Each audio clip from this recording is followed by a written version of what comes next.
Hi, I'm Chris McBrien, a Gen-Xer, and the pop culture from my generation is awesome. And I'm Yancy Eaton, a Millennial, and the pop culture from my generation is dope. Episode 28, Childhood TV Shows. Hey,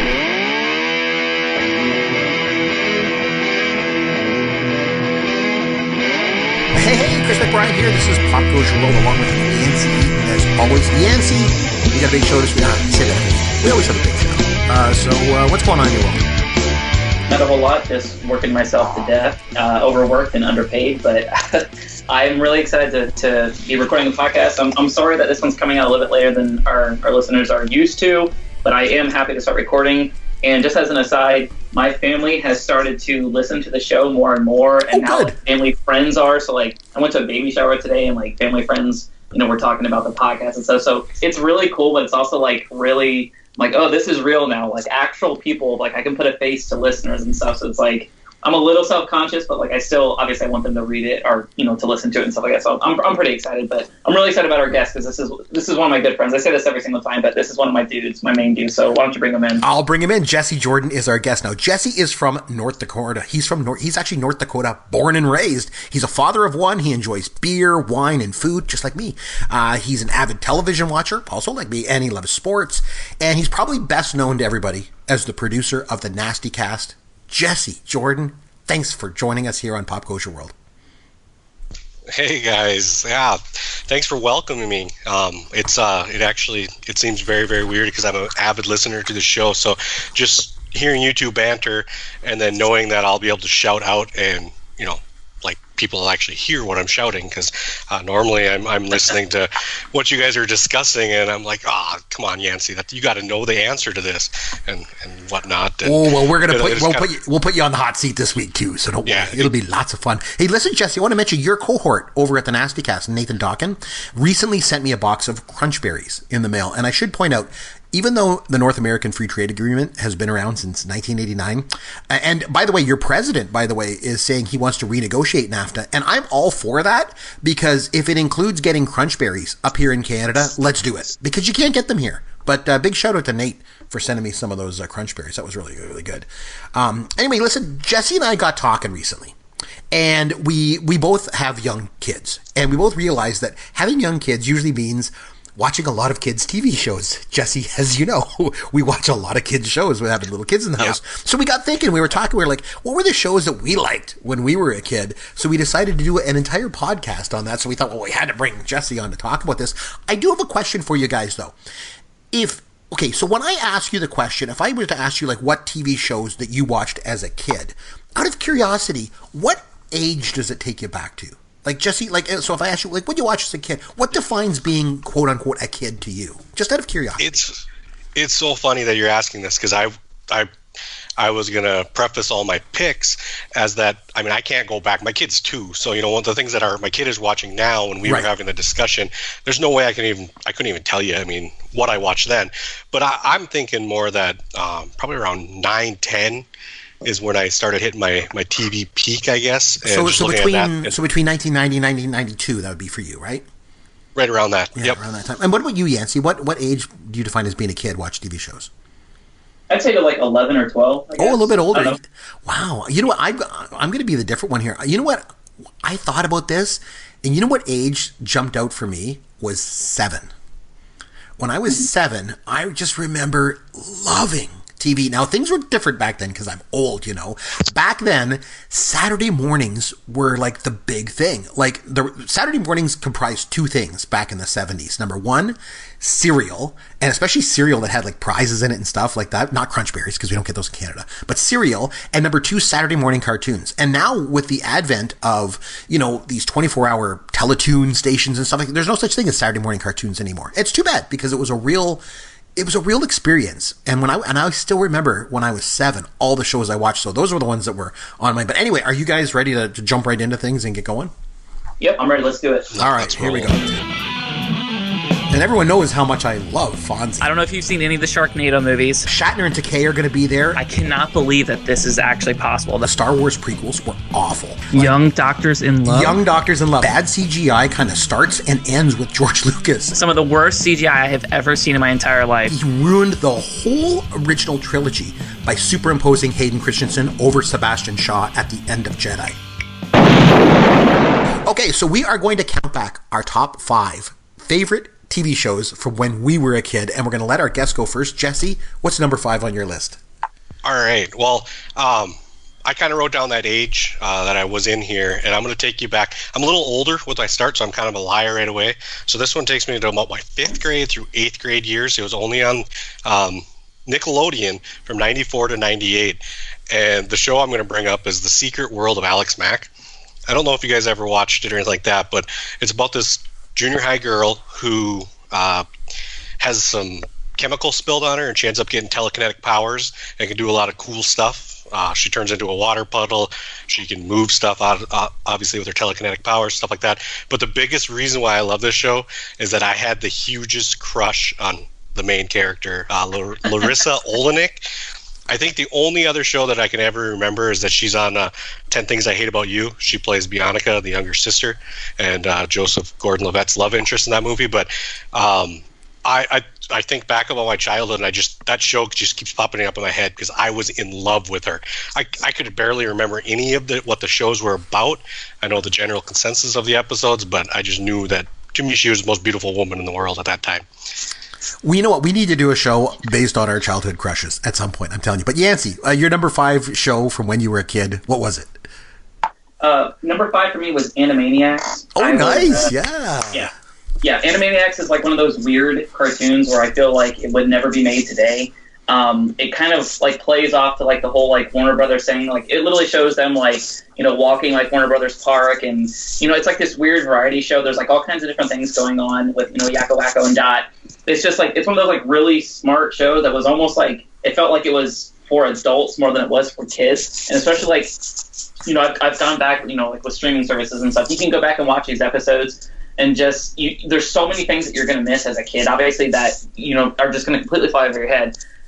It's just weird though, because like how they would like supplant like actual famous people and creators, you know, that, you know, from that current time and like in the past, or like, you know, like fantasy people and stuff like that would be put inside this show, and like the humor, the snark and stuff. This is like probably like the silliest of the shows that I'm going to list here as far as kid shows go.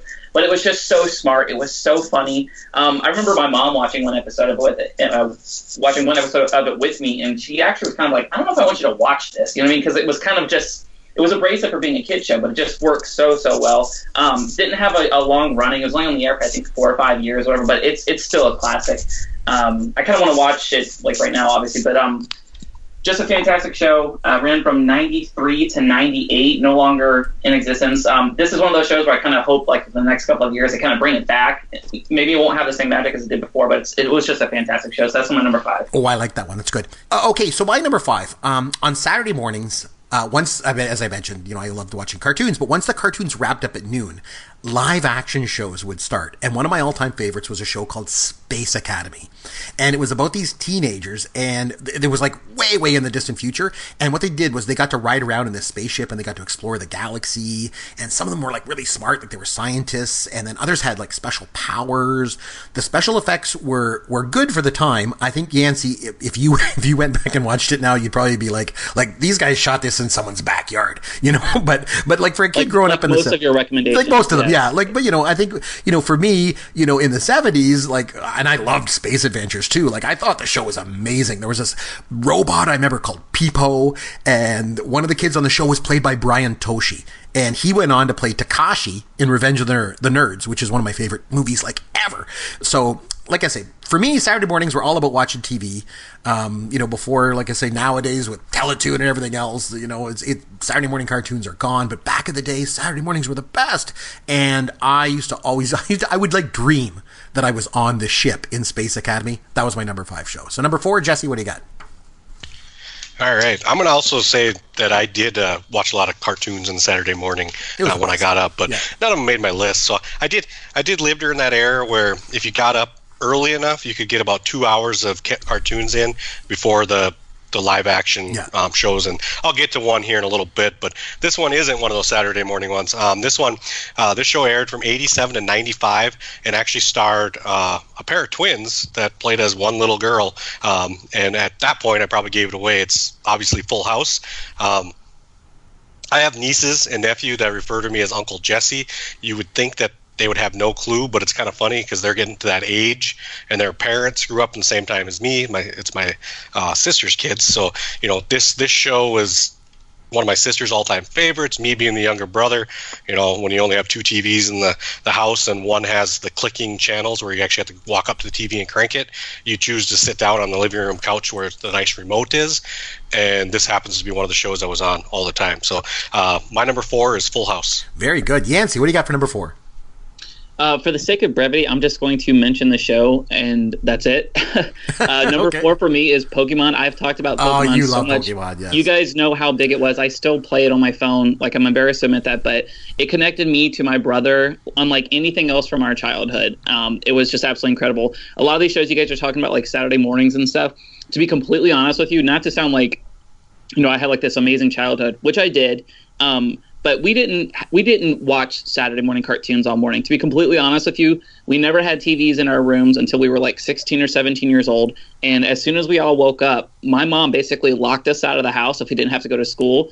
And we went outside and played. That was like our thing. So, I mean, a lot of these shows that you guys are mentioning, I have never even heard of. Like, we didn't have cable. We just had basic network TV and stuff like that. So, like, there's a whole realm of these shows that I've never seen before. But Pokemon is my number 4. I'm not going to go super, super deep into it. I'm surprised it's not your number 1. I thought it would be. My 7-year-old has actually started watching the original Pokemon series. We were watching it on Netflix, and he loves it.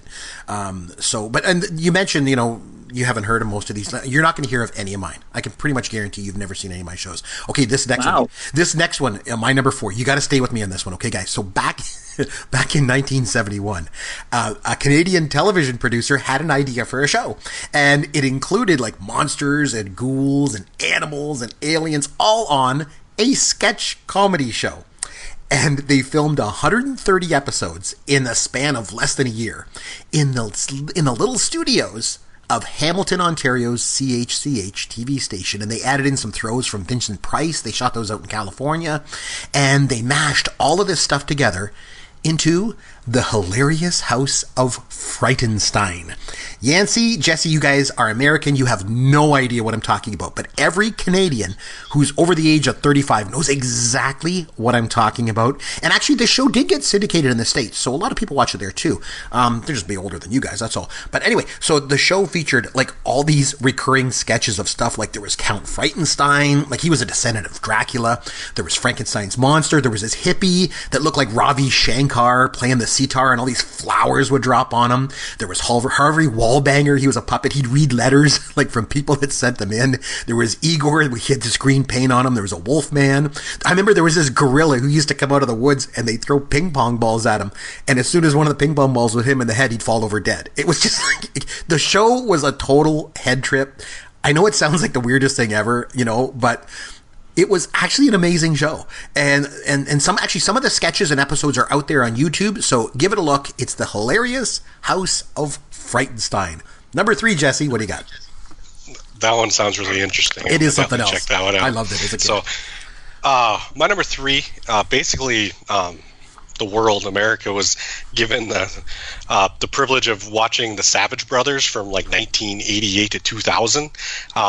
Due to me being really young during the Wonder Years, I'm actually going to go with the latter of the two Savage Brothers, and I'm going to go with the Ben Savage show, Boy Meets World. Nice. What can I say? I mean, I grew up with this show because, it started in 93 and it ended in 2000. I kind of outgrew it by the time, it came to 2000, so I don't really remember the last couple seasons. But you had George Feeney, who was a school teacher of Corey Matthews, who Ben Savage played. And, I mean, if you didn't learn something from Mr. Feeney, I just don't know. I mean, if you watch a show, and you grew up when I did, there's no way you don't know who Mr. Feeney is, and you didn't learn something about life from Mr. Feeney. Nice. Okay, number 3, Yancy, what do you got? True story. Ben Savage is the most famous person I've ever met in real life. In elementary school, I won an award, and I went to Orlando, and he was like the host or whatever. So I have like a picture with him and like Mickey Mouse and stuff. It was like a big deal. I just wanted to say that, like, I don't know, whatever. Very cool. Pretty cool, actually. Jealous. Yeah, I thought it was kind of cool. He was really nice or whatever. But anyways, my number, what are we on, 3? 3, yeah. My number 3 is Reading Rainbow with LeVar Burton. Very cool. Of course, LeVar was also Geordie LaForge on Star Trek, another show which I also loved. This wasn't the best kids show. It was just something that I really enjoyed a lot. And especially as I got older, as like a teenager, it became something of like a joke, like a running joke to me. I didn't watch it a lot when I was a kid. If it was one, I would watch it, but it grew like this cult following amongst like my group of friends where like we would literally watch this on like Friday and Saturday nights. For senior night on the last home game, I was in marching band and stuff. I was a big band dork. For senior night, whenever they were announcing everybody, I actually thanked Reading Rainbow for helping me get through school. I had Reading Rainbow T-shirts. I had Reading Rainbow notebooks. It was just like this like funny thing, like this ongoing joke for like literally 10 or 15 years. I love LeVar Burton. A couple of years ago, they actually had a Kickstarter to bring back Reading Rainbow, and it was successful. I donated money to it just because I wanted it to exist. I loved Reading Rainbow as a kid.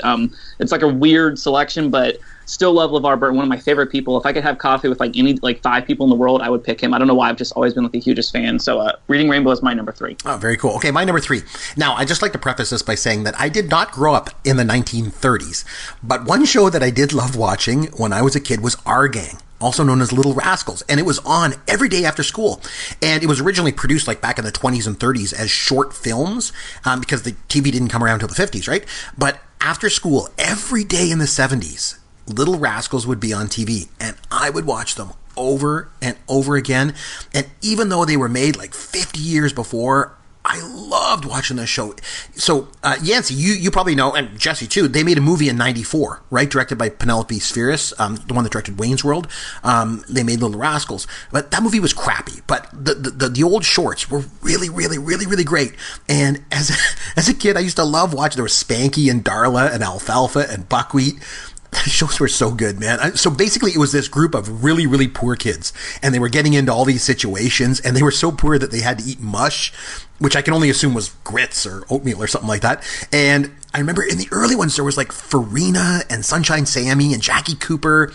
And because they were all really poor, the stories were usually like about them like building go-karts out of old broken doors. And I remember this one time they put together this entire band out of stuff from the junkyard. And one time they had a birthday party, and inside the cake, they decided they put prizes in the cake. But it was all stuff they just had laying around the house, like an old used hairbrush and a bar of soap. Oh man, Buckwheat was like sitting on a donkey, and the other one too I remember was this kid called Weezer. And the one time, all the kids wanted Weezer's brother to come out and play baseball. They were like, "Hey man, you got to come outside." And he was like, "Oh man, I can't, man. I got to stay home and grease the Weezer." And because he'd have to rub goose grease on the kid's neck, whatever the hell goose grease was. He'd have to rub it on his neck and his chest because the kid had the croup. I know this sounds crazy, I know, but I'm telling you, this show was amazing. One of the best in the history of television. You guys are gonna have to take my word for it, for sure. Okay, Jesse, number 2. What do you got?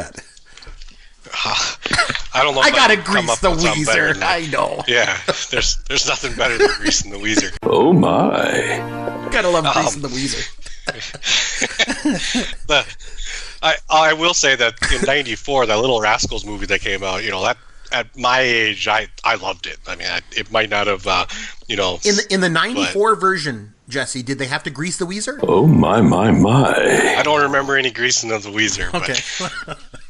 Anyway, what do you got for number 2? They should have. My number 2. If I didn't put this one on the list, I probably would have got shunned. Anybody who's around my age, maybe a little bit older, a little bit younger, has heard of this show, has watched it. I had talked earlier about how I got up every morning to watch some Saturday morning cartoons, and not that I was a lazy kid like Yancy's trying to make me sound like for not getting up and going outside and playing. I did plenty of that, but I live in North Dakota, so the winters suck, and that's when you watch your TV. So, anyways, my number 2 is Saved by the Bell, and I mean, there's really no point in me going into it. I think everybody's seen it, everybody's heard of it. But I got a question for you. Did you enjoy watching Saved by the Bell the college years? Because that was my favorite. I was actually going to bring that up. So good. I even watched those when they were on primetime. Man, it was just one season, but it was so good. Yep, I watched it. I enjoyed it just because I was a Saved by the Bell fan. One of the ones I liked the most, I think, is when they went to Hawaii. Oh yeah, with Leah Remini. There's like 3 or 4 episodes. Yeah, that chick was that.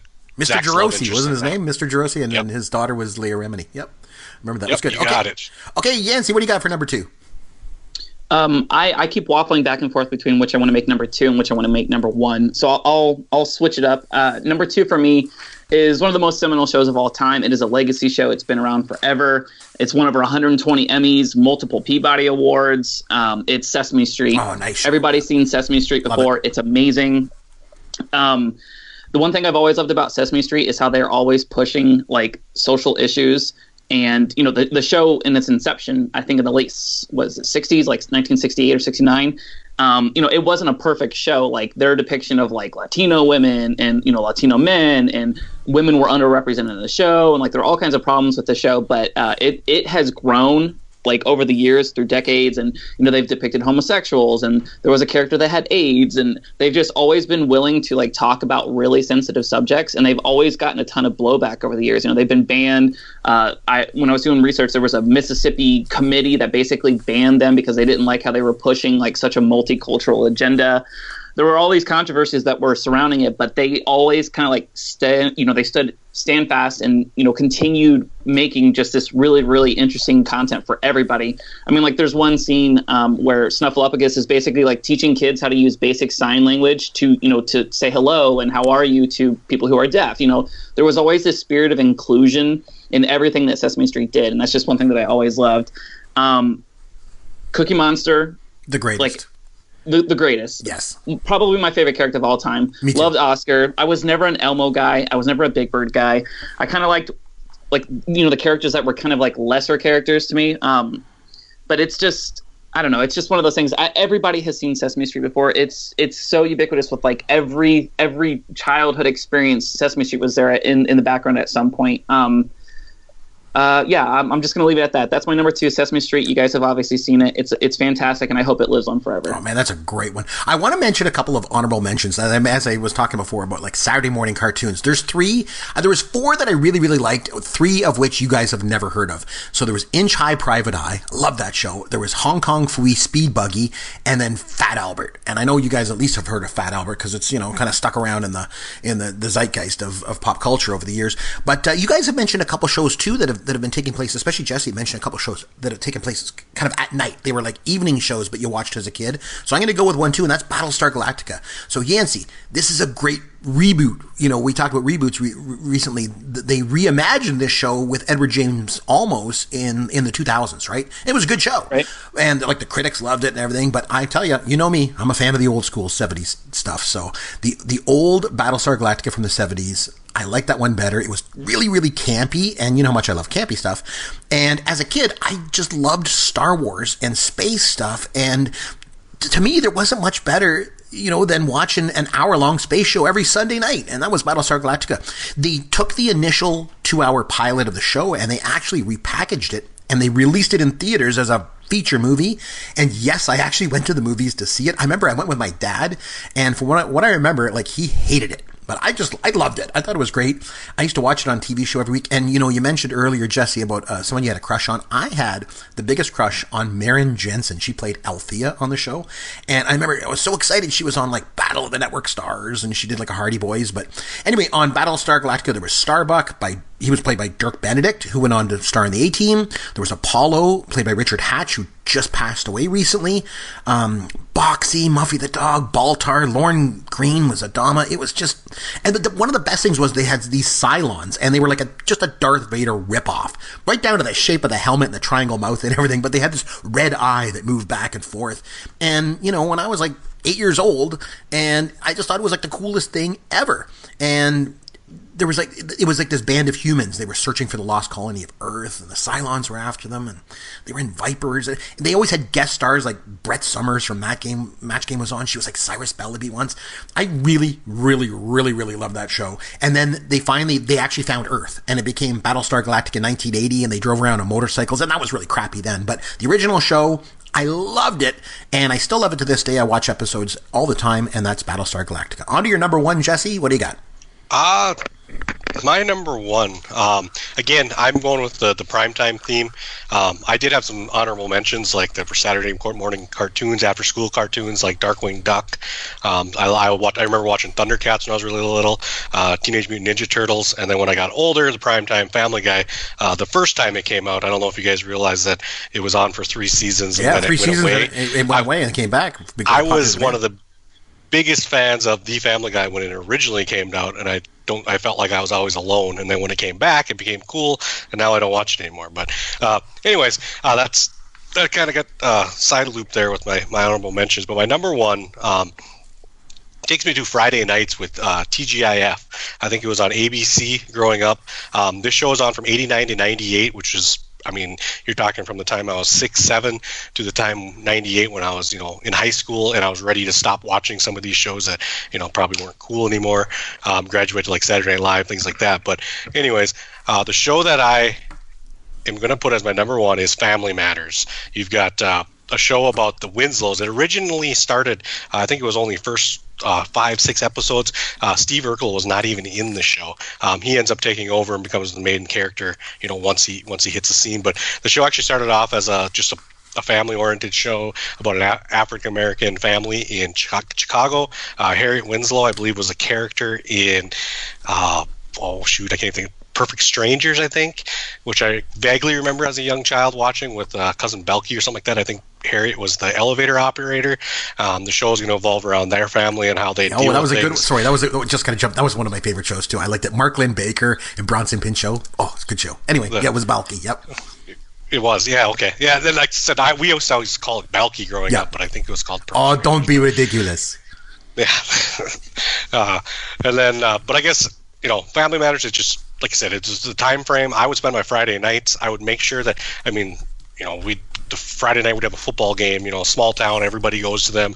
I would go home or either have it recorded on a VCR, or I would go home and watch it from 7 to 7:30, and then I would go out to the football game when I got older. Obviously when I got old enough, when I was playing football, I just recorded it, but that's besides the point. But Family Matters, everybody should know it for who Steve Urkel is. I feel bad because Jaleel White got typecast in that role and pretty much isn't in anything else, but you see Carl Winslow, which I can't even remember what the actor's name is, but you see him. Reginald Vell Johnson. All the time. I think he got that show. I think he got that show because he was so popular in Die Hard. His character in Die Hard was just so popular. I think that really catapulted him into getting that part. That's just my thought. Anyway, sorry. Go ahead. No, go ahead. That's about all I have. Family Matters. Just love the show. You got Carl, Steve, Laura. And Steve loved cheese, and I don't know if you guys know, but I'm a really, really big fan of cheese. Mm-hmm. Well, you're from North Dakota, not from Wisconsin, but it all makes sense. That's a good one. So Urkel, number one. On to you, Yancy. What do you got for your number one? My number one is Mr. Rogers' Neighborhood. Mr. Rogers, Fred Rogers, probably one of the purest of spirit human beings to ever walk the face of the earth. If you guys go on YouTube, you can search, just literally type in Mr. Rogers Senate. And there's basically back in the early 70s, he did a speech where he was trying to lobby to get funding for, Mr. Rogers' Neighborhood. Like I said, one of the most purest of souls I can ever even think of. The series always dealt with real life issues. I mean, he would talk about things like death. They had an episode where one of the goldfish died, and he basically talked about the ramifications of that. They addressed war. He addressed parents breaking up with each other. What does divorce look like? What does that mean for you? It just always had such an exuberance of empathy and courage, and one of the main themes of the show that they always talked about was control. Not control as in your parents controlling you, or you being acquiescent to society. It was always about how bad people may do bad things to you, but you always have control over yourself, which sounds super pie in the sky and corny, but that was a message that really spoke to me as a kid who would watch the show every single day, figuring out who you are. It always resonated with me. One of his songs where he always talks about what do you do with the mad that you feel? How do you basically control your actions? There's so many things I want to say about this. There was one episode where he was talking about violence. There was a rash of violence, multiple episodes where there were shootings in Atlanta, and there was a bombing and multiple things that kids are seeing on the news and stuff. And he basically talked about how always look for the people who are helping. Anytime you see something that is bad that's happening and you don't know how to assimilate that information, you don't know how to make sense of it, with every bad thing, always look at there are always going to be people who come out to help. So there was just always like this positive worldview about Mr. Rogers. The dude has won countless like lifetime achievement awards and stuff, and it was one of those shows that was just always there. And the most charming thing to me about it was like how he made really simple things entertaining. Like just walking into his home and he would take off like his jacket and like put on like a cardigan. He would take off his dress shoes and he would put on like his sneakers. There was a story about how he would always announce that he was feeding the fish as he was sprinkling pet food into his tank, and basically that derived from a letter that he got from a watcher, where basically like it was a blind girl and she was worried because she didn't know that he was feeding the fish. So literally that one letter sparked like literally for years and years, thousands of episodes. He would always announce to everybody watching the show that he was feeding the fish. It's just it's such an endearing show. It had a ton of courage. Like they talked about everything, just really, really, politically hot topics. And they did it in such a tasteful way that like made sense to kids where it was applicable. It's so weird. Like, you would watch these things for entertainment, but to actually learn something and like learn how to like be an adult and like have control over your emotions. Like, I'm not saying this is like like I said, to sound like super like a motivational speaker or anything like that, but like, it was like one of those shows that like actually meant something to me. And as I like reflected on it for like this show, like I thought of so many different moments where like I actually got like emotional thinking about it, like how well they were able to like, convey these really complex emotions and scenarios to kids. So Mr. Rogers is just like a G. Mr. Rogers' Neighborhood is just like, it's in the canon of like the most effective shows of all time that was just kind of always there in the background and just had such an insane run for such a long time. So that's my number one. Yancy, Mr. Rogers is a good one, man. That's an awesome pick. I like that one. Okay, my number one, for me when I was a kid, one thing I loved was dinosaurs. And the fact that there was a show on TV that would be about dinosaurs was like the best thing ever. And that was none other than Sid and Marty Krofft's Land of the Lost. And it ran from 74 to 76, just 3 seasons. But what it did was they ran it in reruns on Saturday mornings for a couple of years after that. That's when I watched it. I loved this show. So, Yancy, millennials, you probably remember Land of the Lost as that stupid Will Ferrell remake movie that they made. But, yes, that was terrible. It was awful. Just this TV show, though, man, it was the best. If you go back and watch the show, like I've gone back and watched it as an adult, you're going to take issue with the special effects. I mean, and really bad acting too. But I tell you, for a 7-year-old in 1977 who loved dinosaurs, this show was magical. Like I say, I've gone back and watched it. It's available on DVD. There's lots of episodes on YouTube even. And just for the pure nostalgia of it, I love to go back and watch the show. So the idea of the show, the premise is there's this dad, Rick Marshall, and his 2 kids, Will and Holly. They go out exploring on a river in this inflatable raft. And then there's this massive earthquake. The earth opens up. They fall through a crack in like time and space. And they end up in this Land of the Lost. And there's dinosaurs. There's these pakuni. And there's these little apes, and then there's these slee stacks, or these big reptile humanoid guys, and there's these pylons and crystals. It's really, really trippy. Everything Sid and Marty Krofft did was usually really weird and trippy, but I'm sure there was a lot of chemicals used by those producers when they made most of this stuff. But like I say, for a 7-year-old who loves dinosaurs, man, oh man, you couldn't get much better. I remember Spencer Milligan played the dad, and he left the show after 2 seasons, and I don't know, he wanted like a bigger cut of the merchandise or something like that. So they just wrote him out of the show, and they wrote Uncle Jack came searching. They just changed the opening theme, and it was Uncle Jack came looking for the kids. Like I said, there was a lot of live action shows around that time. Jason, a Star Command, Arc 2. I mentioned, Space Academy was one of my favorites. But Land of Lost was my favorite of them all.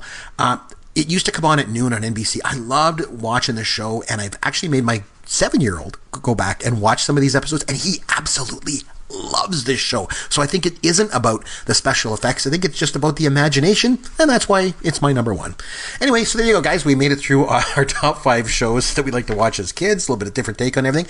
Are you guys ready now to have fun with Yancy? Let's do it. Okay, so here we go. This week we're going to do something a little different. I don't know if you guys, again, you guys are a little bit young for this, but there was a show called The $100,000 Pyramid, and Dick Clark did this show.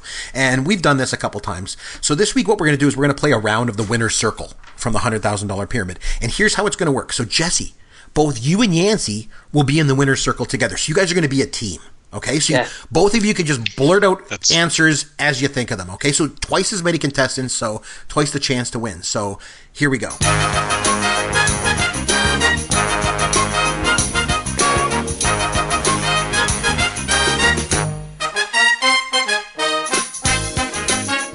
Now, the theme is childhood TV shows. So I'm going to start by giving you a list of characters from a particular kid's TV show. I'm just going to list characters. And all you have to do, name the TV show. Easy enough, right? I list the characters, you name the show. Ready? Got it. Go. Maria. Gordon. Murray. Bert. Oscar. Oh, Sesame Street. Very good, yes. Okay. Map. Backpack. Dora the Explorer. Yes, very good. Okay. Buttons. Mindy. Rita. Slappy. Blue's Clues. The Brain. Dot. Pinky and the Brain. Wacko. Oh, the Animaniacs. Very good. Hey. Sue Ellen. Francine. The Brain. Buster. Binky. Mr. Arthur. Yes. PBS for the win. Bill. Russell. Rudy. Bucky. Weird Harold. Dumb Donald. Is this Fat Albert? Yes. Very good. Okay, last one. Evil Lynn. Trapjaw. Queen Marlena. King Randor. Orko. She-Ra. Skeletor. Oh, He-Man, Masters of the Universe. Very good.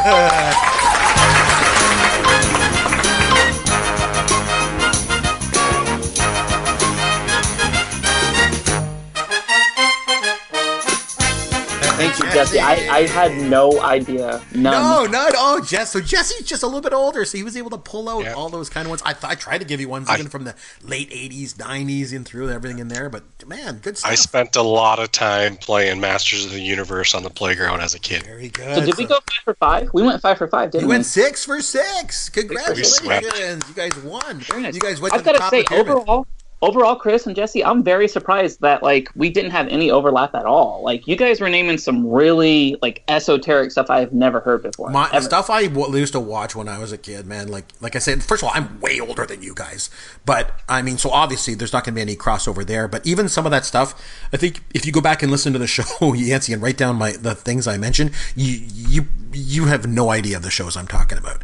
But like I say, all of them I think you can find on YouTube, and you'd probably find them and you'd probably still think I'm crazy. I don't know. Anyway, Jesse, thanks a lot for joining us this week. It brought a little bit of a different dynamic to the show because you're kind of in between our ages, a little bit closer to Yancy, obviously, than me. But big thanks. Thanks for joining us. Just want to remind everybody where they can find you, all the work you got going on, about your other show, all that kind of stuff. Yeah, you can reach me at Twitter at Mr. Jesse Jordan. And then we do right now we're in the thick of things in the baseball shows. I don't make very many appearances on them right now. We're doing a lot of our preseason stuff, but we do the Nasty Cast Fantasy Baseball podcast. We actually just released an episode with Nando DeFino tonight. We're going back to the recording studio tomorrow night with Jessica Kleinschmidt. So you can subscribe to us on iTunes, Stitcher, any place you can get a podcast. It's the Nasty Cast Fantasy Baseball podcast. Nice. And when you get Jessica on your show, since you like Boy Meets World so much, she always refers to herself as Topanga. So you'll have to bring that up with her. And you can reach us on Twitter at Yancy Eaton or at C. McBrien or Chris or Yancy at popgoesyourworld.com if you want to shoot us an email. Once again, thanks for listening to Pop Goes Your World, the pop culture podcast for the generations. Thank you for listening to the Pop Goes Your World podcast. Continue the conversation on Twitter at C. McBrien or at Yancy Eaton. Please consider leaving a review for the podcast on iTunes or wherever you download and listen to the show.